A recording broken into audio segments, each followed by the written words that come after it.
Jangan jujur-jujur banget gitu. Begitu dia bilang, makanan apaan ini?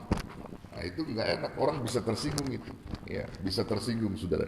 Nah karenanya hal-hal seperti itu, ini pembelajaran buat kita. Pembelajaran untuk kita jangan sampai hal-hal itu terjadi dalam kehidupan kita. Karena kalau itu kita lakukan setiap saat gitu, sadar tidak sadar kita sudah menumpuk dosa gitu. Menumpuk dosa dari kalimat-kalimat yang kita ucapkan sesuatu yang tidak baik gitu, yang tidak benar. Begitu saudara ya. Nah, lalu kemudian berikutnya wal qadaiyu an Abi Hurairah radhiyallahu anhu. Ya, Nabi sallallahu alaihi wasallam bersabda, hadis yang diriwayatkan oleh Imam Qadai dan dari Abi Hurairah, Nabi bersabda, as-sadaqatu tamna'u maitatas su'i. Sedekah itu ya dapat menolak atau mencegah kematian buruk. Jadi orang yang gemar sodako itu sebenarnya menolak kematian buruk, dapat mencegah. Jadi kalaupun nanti dia dimatikan oleh Allah, insya Allah matinya husnul khatimah. Tuh. Saudara kan pengen husnul khatimah, betul nggak? Mintanya kita kan begitu. Allahumma takhtim lana bi husnil khatimah wala takhtim alaina bisu'il khatimah. Ya Allah, wafatkan kami dalam keadaan husnul khatimah, baik di akhir hayat kami, dan jangan kau wafatkan kami dalam keadaan su'ul khatimah, buruk di akhir hayat kami. Itu minta kita begitu dalam doa yang diajarkan Rasulullah. Namun apakah sekedar doa? Tidak. Ketika kita berdoa praktikum, praktikum dengan perbuatan yang dapat mendorong permintaan kamu didengar oleh Allah. Kita minta Allahumma takhtim lana bi husnil khatimah wala takhtim alaina bisu'il khatimah. Matab kita baca, ya, pasih kita baca, ya Allah matikan kami dalam keadaan husnul khatimah dan jangan pernah matikan kami dalam keadaan su'ul khatimah. Tapi praktikum kehidupannya pelitnya bukan main. Ada nggak yang begitu? Doanya pinter, tapi prakteknya pelit gitu. Ini kata Allah, ini doanya gimana ini? Doanya pase, tapi prakteknya pelit. Sementara Nabi menyatakan as-shadaqatu tamna'u maitatas su. Sedekah itu menolak dari kepada mati su'ul khotimah. Dan dia mintanya husnul khotimah, tapi hidupnya pelit. Bagaimana? Berarti tidak sejalan dengan apa yang dia minta di hadapan Allah Subhanahu wa ta'ala. Nah ini menjadi satu pelajaran saudara buat kita. Jadi kalau kita mau minta husnul khotimah, maka jangan pernah kita pelit kepada siapapun, tetap kita bersodakoh. Ya kita bersodakoh, itu semua.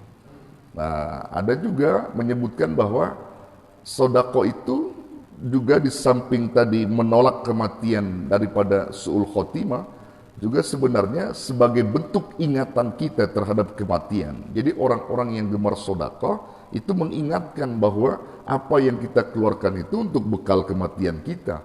Bahwa sesungguhnya apa yang kita sedekahkan, ya, sesungguhnya itu adalah hak milik kita yang nantinya bakal nemenin kita.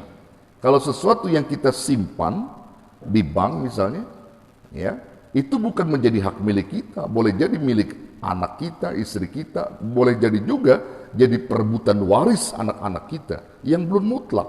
Tapi ketika harta itu sudah kita keluarkan pada jalan Allah, baik melalui zakat bagi yang mampu dan sedekah bagi yang orang-orang yang tidak mampu, dan itulah harta-harta yang kita sedekahkan, itulah yang akan menemani kita, yang akan menolong kita dan harta kita yang sebenarnya.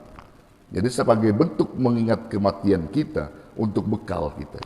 Makanya ada seorang ulama, Syekh Abi Ali, itu dalam satu qaulnya beliau menuturkan tentang orang-orang yang selalu mengingat kematiannya itu akan diberikan beberapa kemuliaan oleh Allah. Jadi kalau ingat mati itu akan diberikan kemuliaan oleh Allah. Kalau nggak salah ada 3 bentuk kemuliaan yang Allah berikan ketika orang itu mengingat mati dari satu perbuatan baik, apakah itu sholat, puasa, zakat dan sebagainya. Ketika dia melakukan satu tindakan kebaikan, itu berarti orang itu telah mengingatkan dirinya akan kematiannya. Jadi kalau kita sholat, kita puasa, kita sedekah, kita macam-macam yang sifatnya baik, itu sebenarnya mengingatkan diri kita akan kematian kita. Justru ketika orang mengabaikan sholat, mengabaikan puasa, mengabaikan sodako, itu hakikatnya orang itu telah mengabaikan kematian dalam diri dia. Artinya dia nggak pernah ingat dengan mati. Nah, orang-orang yang sholat itu adalah orang yang ingat mati.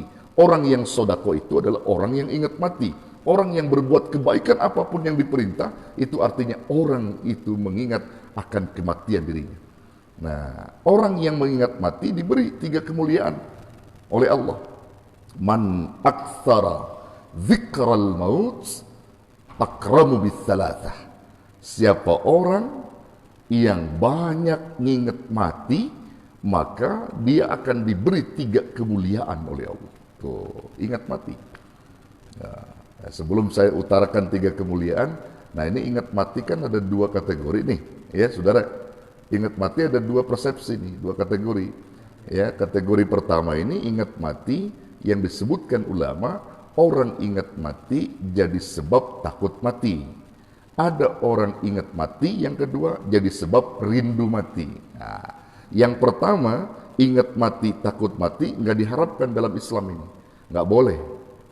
Tapi yang dibolehkan, yang dianjurkan dalam Islam, mengingat mati menjadi sebab rindu mati. Karena itu sesuai ayat dalam surah Al-Jumu'ah.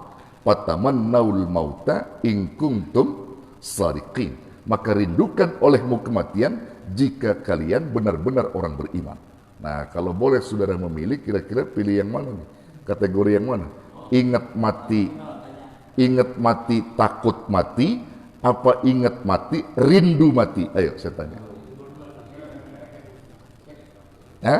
Mana yang antum pilih nih kira-kira? Ingat mati, takut mati, ingat mati, rindu mati. Arif yang mana pilihnya?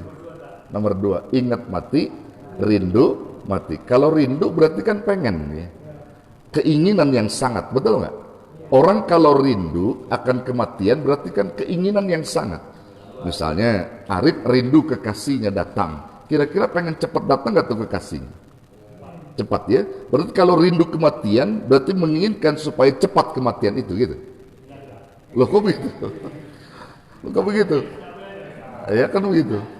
Ya kan rindu. Yang namanya rindu kan ingin cepat, betul nggak? Nah, jadi begini maksudnya saudara.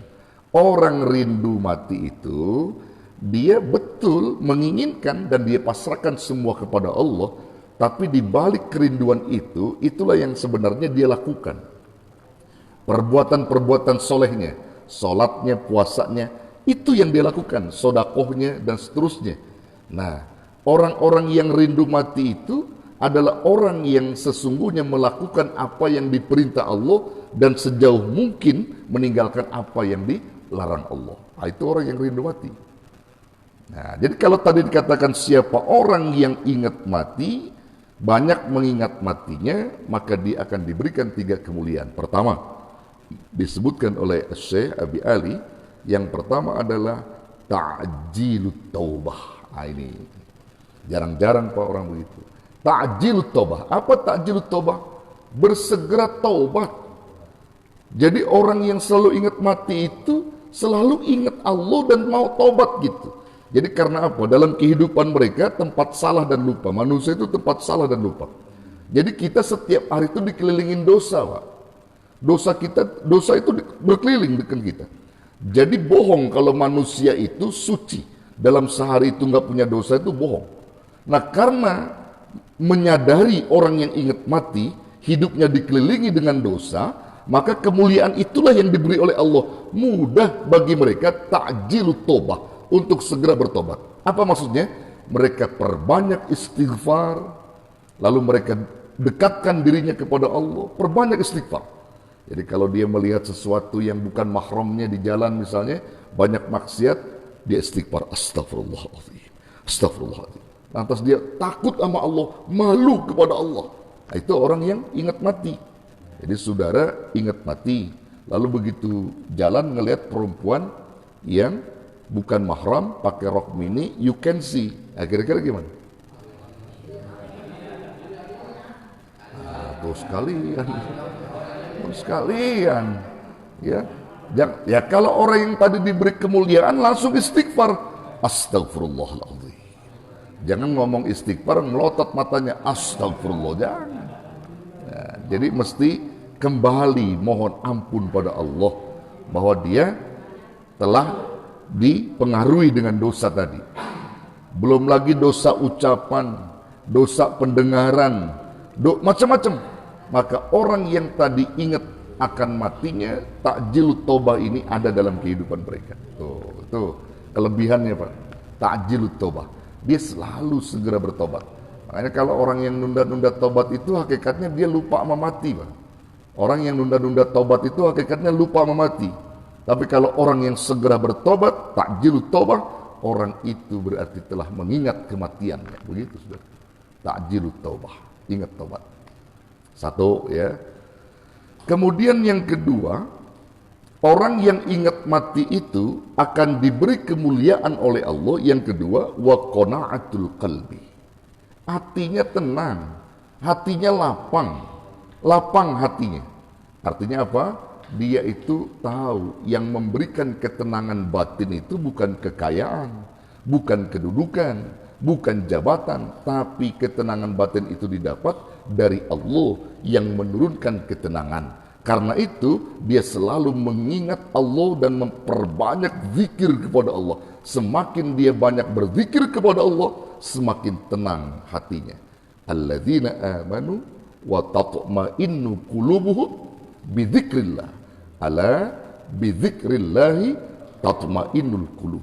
Orang-orang yang beriman tenang hatinya karena mereka banyak mengingat Allah. Dan ingatlah oleh kalian, dengan mengingat Allah hatimu akan tenang, damai. Karena yang memberikan ketenangan batin itu bukan harta Pak, bukan kedudukan, bukan jabatan, ya. Tapi yang memberikan ketenangan batin itu Allah. Huwallazi anzala as-sakinah fi qulubil mu'minin liyazdadu imanan ma'a imani. Dia Allah yang memberikan ketenangan ke dalam hati setiap orang-orang beriman agar Allah menambah iman yang telah diberikan itu. Jadi semakin dia tenang karena berzikir, semakin bertambah keimanannya oleh Allah Subhanahu wa taala. Ditambah lagi keimanannya. Nah, jadi tenang Saudara. Orang yang ingat mati itu qanaatul qalbi, dia bakal tenang, dia bakal lapang hatinya.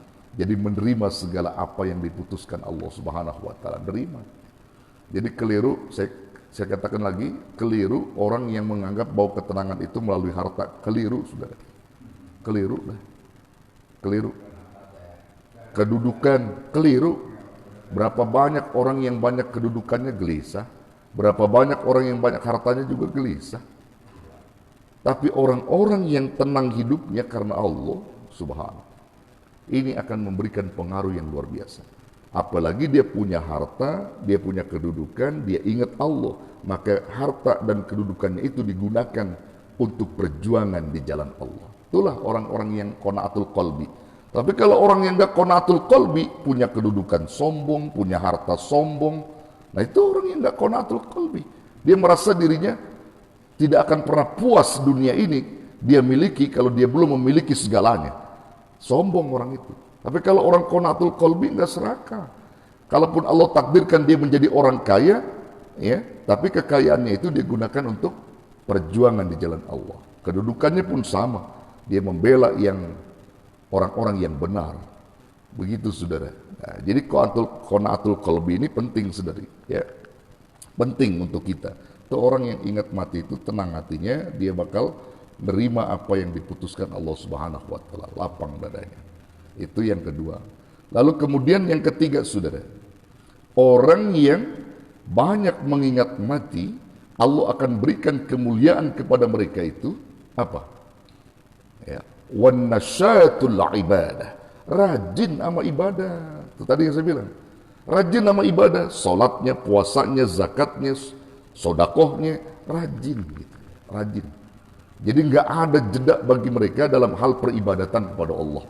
Itu tandanya dia ingat mati, dikasih kemuliaan, rajin mendengar azan, mendengar sesuatu kebaikan, panggilan-panggilan kebaikan, itu bagi dia itu mudah gitu. Rajin untuk melakukan segala bentuk-bentuk ibadah yang diperintah oleh Allah Subhanahu wa taala. Rajin, nasyatul ibadah, rajin sama ibadah. Rajin. Jadi nggak ada bagi mereka itu ibadah itu istilahnya ada orang ibadah mingguan, ada ibadah bulanan, ada ibadah tahunan gitu. Bagi mereka nggak ada. Ibadah itu pikulisa, setiap saat dia beribadah. Jadi setiap saat dia beribadah dan ibadah untuk memperbaiki dirinya. Kenapa? Karena dia tahu bahwa kerajinan dia terhadap ibadah itu akan mengingatkan dia terhadap kematian dan juga akan memberikan kemudahan dari Allah Subhanahu wa taala. Bisa dipahami ini Saudara? Ya, 3 kemuliaan. Ingetin aja tuh. Jadi kalau ada di antara kita itu ada 3 ini, itu bertanda bahwa kita ingat mati. Ya, tadi pertama apa? Ya, ta'jilut taubah, mau bertobat, segera tobat. Yang kedua, ya, qanaatul qalbi, artinya tenang hatinya atau nerima apa yang ditentukan oleh Allah, damai, lapang hatinya. Kemudian yang ketiga, wan nasyatul ibadah, rajin giat ibadah. Nah kalau 3 ini ada sama kita, insya Allah, nah itu salah satu tanda kemuliaan yang sudah Allah limpahkan kepada orang-orang yang beriman, yang selalu mengingat kematiannya. Begitu Saudara ya.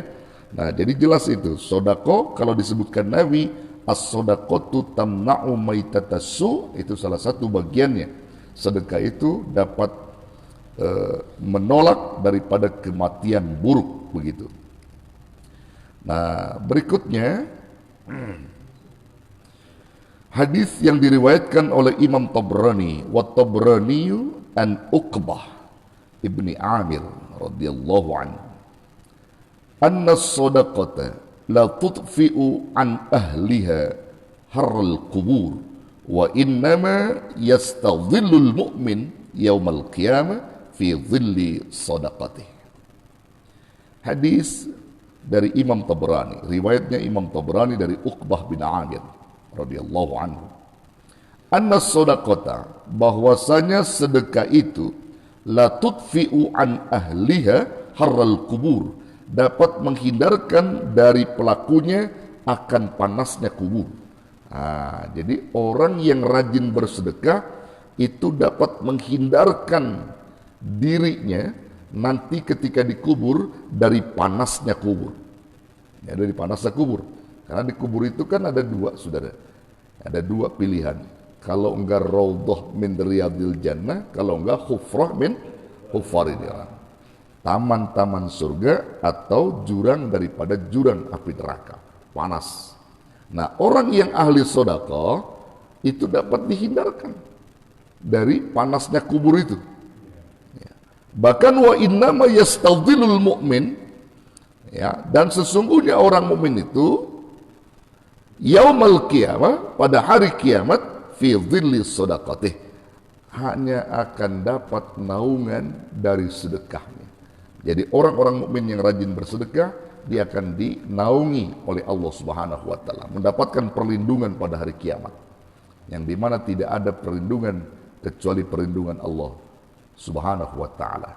Nah, itu kan ada 7 golongan dalam hadis sahih itu, ya, sab'atun yuzilluhumullahu fi dhillihi yauma la dhilla illa dhilluh. Jadi ada 7 golongan yang akan mendapatkan naungan Allah kelak pada hari kiamat, di mana tidak ada naungan kecuali naungannya. Salah satunya dari 7 itu adalah rajulun tasaddaqa. Jadi seseorang yang bersedekah dengan tangan kanannya dan tangan kiri nggak ngelihat. Maksudnya apa? Dia bersedekah dengan penuh keikhlasan hatinya karena Allah. Rajulun tasaddaq. Laki-laki yang bersedekah, seseorang yang gemar bersedekah, maka di situ akan mendapatkan naungan yang dimana nanti pada hari kiamat tidak ada naungan kecuali naungannya. Tuh, itu kan luar biasa Saudara. Ini janji Allah dan Rasulnya. Jadi sudah dipastikan bahwa sedekah itu memberikan faidah tersendiri gitu. Ya, memberikan faidah tersendiri buat kita. Nah, maka itu jangankan kepada orang, kepada binatang saja punya nilai kok. Dinilai oleh Allah. Sama binatang saja dinilai sama Allah. Sama semut, sama kucing, sama ayam, semuanya nilai, sama burung, semuanya punya nilai. Apalagi sama manusia yang dalam hal ini memang mereka membutuhkan dalam hal harta yang dimiliki oleh kita dan sebagainya. Ya, berupa makanan, minuman, semuanya itu punya punya nilai di sisi Allah. Ya, Subhanahu wa taala. Jadi orang yang memberikan makan minum kepada orang itu bukan berarti mereka didiamkan begitu saja oleh Allah, tidak, tetapi punya nilai tersendiri. Karena makanan yang diberikan kepada orang itu, kalau dia sedekahkan dengan penuh keyakinannya dan ketulusannya, itu akan memberikan nilai tersendiri buat orang yang bersedekah. Makanan dan minuman itu. Ya, makanan dan minuman. Makanya kan perintah Rasul apa? Salah satu 4 pilar yang disebutkan Nabi di kota Madinah itu kan sebenarnya mengajarkan kita dalam hidup bersosial dan juga termasuk mengajarkan kita dalam kewajiban terhadap diri kita kepada Allah. Maksudnya itu ada ibadah ritual, ada ibadah sosial. Ya mungkin barangkali pernah saya utarakan pada kesempatan dahulu ya.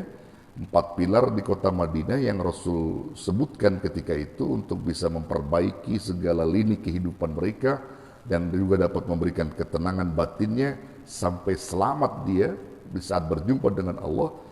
Itu kan salah satunya dari 4 itu Nabi sebutkan apa? Wa at'imut ta'am, beri makan. Nah, itu artinya apa?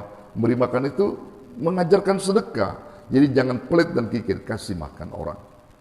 Dari mulai absus salam, wasilul arham, wa at'imut ta'am, wa sallu bil laili, wan nasun niyam, tadkhulunal jannata bis salam. Ini 4 pilar yang diperintahkan Rasul di kota Madinah ketika itu. Ya, absus salam, tebarkan kedamaian, tebarkan salam oleh kalian. Jadi tebarkan kedamaian. Jangan tebarkan permusuhan, tebarkan kedamaian. Wasilul arham, sambung tali silaturahim, kasih sayang di antara kalian. Ketiga, wa at'imut ta'am, beri makan, kasih makan. Ya, kasih makan artinya di situ bersedekah. Ya, bersedekahlah kalian pada sesama. Jadi jangan pernah pelit dan kikir dalam sedekah. Bersedekah, wa at'imut ta'am. Baru yang terakhir disebutkan Nabi, ini kunci dari segala yang disebutkan Nabi. Apa itu? Wasallu bil laili wan nasuniyah. Salat di waktu malam. Salat di waktu malam. Di mana orang terlelap tidur, kamu bangkit di waktu malam itu sujud pada Allah. Itu ritual ibadah kamu dengan Allah. Wa minal laili fatahajjad bihi nafilatan lak. Asa ayyab'atsaka rabbuka maqaman mahmuda. Nah, jadi sebagian malam itu dijadikan sebagai ibadah sunnah tambahan oleh Allah. Yang disebut dengan tahajud tadi itu ya. Jadi beribadah, orang terlelap tidur, kita beribadah, itu juga termasuk bekal kita juga. Itu penutup semua. Nah jadi begini saudara, Rasul memberikan 4 pilar tadi itu berkaitan yang gak bisa dipisahin sebenarnya. Gak bisa dipisahin, yang perlu dipikirkan oleh kita. Pertama, Rasul bilang absus salam, tebarkan kedamaian. Lalu tambah waw atop di situ, ya. Apalagi wasilul arham, kalau orang sudah tebar kedamaian harus rajin silaturahimnya. Begitu maksudnya. Silaturahimnya rajin. Ya kemana saja di silaturahim, lagi sama ulama-ulama, sama habaib, sama guru-guru dan sebagainya. Ya, teman sejawat dan sebagainya. Silaturahim, wasilul arham. Kemudian apa lagi? Waw atop lagi di situ, wa at'imut ta'am, dan beri makan. Kalau orang rajin mengucap salam, tebar kedamaian, rajin silaturahim, jangan pelit kata Nabi. Jangan pelit. Wa at'imut ta'am, kasih makan. Nah, kemudian terakhir ditutup tuh sebagai penghujung pikiran kita, yang itulah inti poin sebenarnya. Wasallu bil lail wan nasun niyam tadkhulunal jannata bisalam. Kalau kamu udah dawamkan absus salam, silaturahim, beri makan, salat kamu di waktu malam. Ini sebagai bentuk ritual ibadah kamu kepada Allah, niscaya kamu akan masuk ke dalam surga yang penuh dengan keselamatan. Ini artinya 4 pilar ini berkesinambungan. Orang yang rajin salat, rajin sedekah. Orang yang rajin sedekah, rajin silaturahim. Orang yang rajin silaturahim, rajin menebarkan kedamaian. Jangan salah satunya. 4-4-nya di sini. Kan ada tuh orang rajin sholatnya, Waduh, sholat pokoknya rajin dah. Cuman pelitnya juga rajin. Ada nggak begitu? Ada nggak? Ada, saudara. Dia ngurus diri dia doang. Buat dia doang sholat. Nggak diakui sama Allah. Nggak diakui sama Allah. Dia ngurus ibadah capek letih. Tetapi dia nggak pernah keluarkan rezekinya di jalan Allah. Dia nggak pernah sedekah. Pelit dia. Nggak dianggap sama Allah. Ada orang rajin silaturahim. Ya, rajin silaturahim. Cuman sama sedekah jauh. Juga nggak dianggap. Ada orang selalu tebarkan kedamaian, tapi sama silaturahim ogah, sama sedekah ogah, boro-boro dia bangun malam atau dia sujud sama Allah dalam 5 waktu juga nggak dianggap. Nah, jadi untuk bisa menyelamatkan diri manusia, 4 pilar ini mesti dibawa. Tebarkan kedamaian, silaturahim, beri makan, sholat malam. Udah beres urusan. 4 ini ada, insya Allah berkah. Ya, ada keberkahan yang diberikan Allah Subhanahu wa Ta'ala. Jadi jangan pilih salah satunya, jangan. 4-4-nya kudu ada. Nah, itu akan memberikan nilai pengaruh buat kita, saudara ya. Pengaruh buat kita. Nah, makanya banyak ulama-ulama kita mengajarkan. Jadi kita nggak pernah tahu di bumi mana kita mati. Kita nggak pernah tahu sodakoh mana yang diterima Allah. Maka karena kita nggak pernah tahu, maka lakukan sesuatu terbaik yang kamu memang tidak tahu, lakukan saja, nanti kembalikan kepada Allah. Siapa tahu sodakohmu hari ini adalah sodakoh yang diterima oleh Allah. Mungkin yang kemarin-kemarin masih banyak ria dan ujub, terus saja melakukan seperti itu. Maka di situ ada bagian-bagian terpenting yang diajarkan ulama kepada kita supaya kita benar-benar melakukan yang terbaik untuk diri kita, saudara. Ya, untuk diri kita. Ya. Satu hadis lagi. Nah, ini kaitannya masih makan. Ya. Wal Baihaqi an Abi Hurairah radhiyallahu anhu. Man at'ama akhahul muslima syahwatahu harramahullahu 'alan nar. Siapa orang yang memberi makan saudaranya sesama muslim, ya, syahwatahu, menurut keinginannya, maksudnya di situ menurut keinginannya itu, saudara, kemampuan dia. Kemampuan dia itu apa? Dia beri makan itu, harramahullahu 'alan nar, maka Allah akan haramkan dia masuk ke dalam api neraka. Masya Allah, sampai begitu ya janji Allah. Yang memberi makan saudaranya orang muslim menurut kemampuan dia, keinginan dia, maka Allah haramkan tuh dirinya masuk api neraka. Nah, tadi yang saya bilang, baca hadis ini jangan cuma, kan ada orang begini, Pak, gua mau sedekah aja karena padilannya luar biasa. Apa padilannya? Ini ngasih makan orang muslim aja diharamkan api neraka, kata dia. Nah, terus ya sedekah aja, sholat enggak, sholat mah sedekah aja, enggak dianggap sama Allah, enggak dianggap sama Allah. Sholat juga, sholat sedekah, begitu maksudnya. Ini fadilah bagi orang-orang yang tadi 4 pilar tadi tuh dilakukan. Jangan milih salah satunya. Jadi orang yang tidak beribadah, tidak sholat, dia sedekah, nggak dianggap sama Allah. Biar kedermawanannya kayak apapun nggak dianggap sama Allah.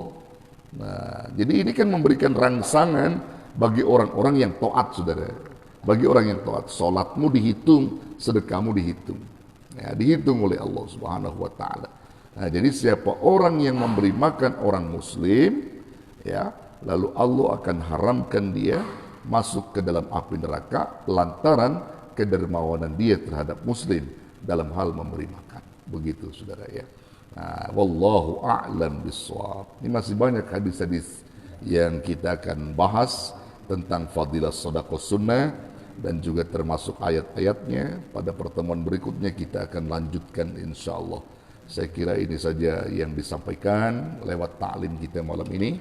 Nanti kita berlanjut kembali pada pertemuan berikutnya, dan kalau ada tanya jawab di belakang dipersilakan, namun agar lebih banyak kita tanyakan, kita akhiri dan tutup dulu taklim kita dengan doa. Namun bukan berarti setelah doa tidak ada tanya jawab, tidak kebiasaan kita takhtim dulu, tutup dengan doa, baru kita intermezzo dengan dialog tanya jawab gitu ya.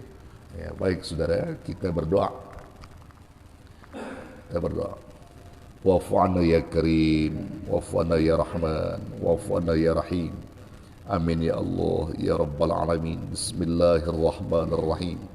Alhamdulillahi Rabbil Alamin. Hamdan syakirin, hamdan na'imin, hamdan kathiran tayyiban mubarakan fihi ala kulli hal. Hamdan yuwafi ni'amahu wa yukafi'u mazidah. Ya Rabbana laka syukru wa lakal hamdu kama yanbaghi li jalali wajhikal karim wa li'azimi sultanik. Allahumma salli wa sallim wa barik ala sayyidina Muhammad wa ala ali sayyidina Muhammad. Salatan tamla'u khazain Allahi nura wa takunu lana walil mu'minina faraja wa farha wa surura wa ala alihi wa sahbihi wa sallim tasliman kathira. Allahumma gfir lana dhunubana wali walidina warhamhum kama rabbawna as-saghara. Rabbana anfa'na bima 'allamtana, Rabbi 'allimna alladhi yanfa'una, Rabbi faqihna wa faqih ahlana wa qarabati lana fi dinina. Allahumma rzuqna hifdhan nabiyyin wa dhakal mursalin wa fahmal 'arifin wa nawir qulubana bi nuril 'ilmi wal iman bi rahmatika ya arhamar rahimin. Allahumma jammilna bil 'afiyah wassalamata wa haqiqna bit taqwa wal istiqamah wa a'idna min mujibatin nadamah innaka antas sami'ud du'a. Rabbana zalamna anfusana wa illam taghfir lana wa tarhamna lanakunanna minal khasirin. Rabbana la tuzigh qulubana ba'da idh hadaitana wa hab lana min ladunka rahmah innaka antal wahhab. Rabbana atina fid dunya hasanah wa fil akhirati hasanah wa qina adzaban nar. Sallallahu ala khairi khalqih Sayyidina Muhammadin sallallahu alaihi wasallam bifadlih walhamdulillahi rabbil alamin. Taqabbalallah. Assalamualaikum warahmatullahi wabarakatuh.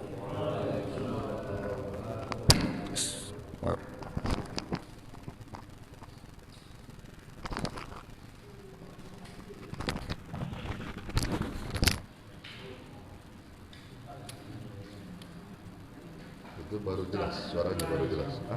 Jelas. Baik. Ayo silakan. Assalamualaikum warahmatullahi wabarakatuh. Sebelumnya Ustaz kita berterima kasih semua yang berkenan dan siapa Ya betul. Ustaz, pesan saya pertama adalah niat hari kita Ustaz yang dalam pengajian adalah bicara sebenarnya saudara menanya ini dan sudah banyak supaya kita adalah yang saya tahu adalah minat orang mengenal itu kan karena kita orang Islam sampai-sampai Allah menyatakan Islam masuk neraka. Dan saya ucap bagaimana perbuatan yang dilakukan sebagai aja ahli dalam tapi tidak munafik. Apakah itu secara menolong dia? Munafik. Terus Ustaz yang kedua itu dalam arti antara kita orang berbuat selalu karena apakah itu hanya ibarat kata untuk buat diri dia sendiri atau mungkin bisa buat keluarga. Misalkan kita berselawat berbeda, apakah bisa buat kenal kepada keluarga kita sesuatu yang kita tidak inginkan. Kita bercak dengan sejarah. Assalamualaikum.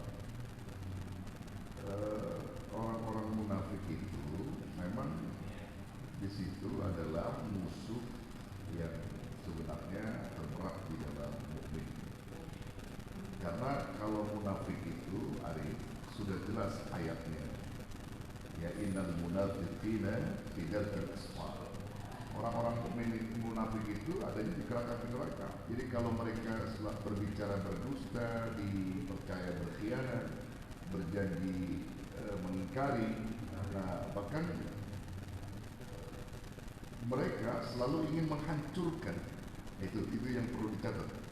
Jahatnya orang munafik itu selalu ingin menghancurkan kehidupan orang-orang beriman. Intinya begitu, ingin menghancurkan. Kalau selama ini dia sholat, dia puasa misalnya, itu dianggap bahwa sholat dan puasanya itu bukan bukan karena Allah, ya bukan lillah. Jadi perbuatan mereka tidak akan pernah punya asar ibadah sholatnya, ibadah puasanya itu tidak asar, tidak ada asar. Artinya tidak membekas dalam kehidupan mereka. Itu munafik. Ya, makanya di zaman Rasul juga yang Rasul takutkan sebenarnya musuh Islam itu munafik. Ya munafik, karena dengan begitu mereka akan menyebarluaskan daripada lini-lini Islam, gitu. Lini-lini kehidupan Rasul dan para sahabatnya itu bisa hancur gara-gara munafik. Dia duduk bersama lalu disebarkan kepada orang-orang kufar untuk menghancurkan Islam, karena orang kufar tahunya dari mana? Dari orang munafik. Dan orang munafik kufar nggak akan pernah bisa masuk duduk di sini, nggak bisa masuk dia. Tapi orang munafik bisa masuk di sini. Nanti dia akan sebarkan semua itu. Itu pak jahatnya munafik, gitu ya. Jadi jelas kalau orang munafik itu, makanya jangan sampai ada di antara kita sifat-sifat yang demikian. Harus kita jauhkan kemunafikan. Nah kemudian yang kedua sodako jariyah tadi ya. Sodakotun jariyah. Sedekah itu memang berjariah, terus mengalir ya. Jadi bukan hanya kita, kalau kita sedekah bisa buat orang tua kita, anak-anak kita dan sebagainya, bisa saja sedekah. Jadi kalau kita lakukan untuk kita, itu memang niat kita bersedekah kembalinya kepada kita. Lalu kita sedekahkan niatnya untuk orang tua, keluarga, juga akan kembali ke mereka gitu ya. Tapi kebaikan kita yang mengeluarkan mendapatkan juga pahala dari Allah. Itu lebihnya orang yang melakukan ya. Ya begitu deh ya. Terima kasih. Ya, ya.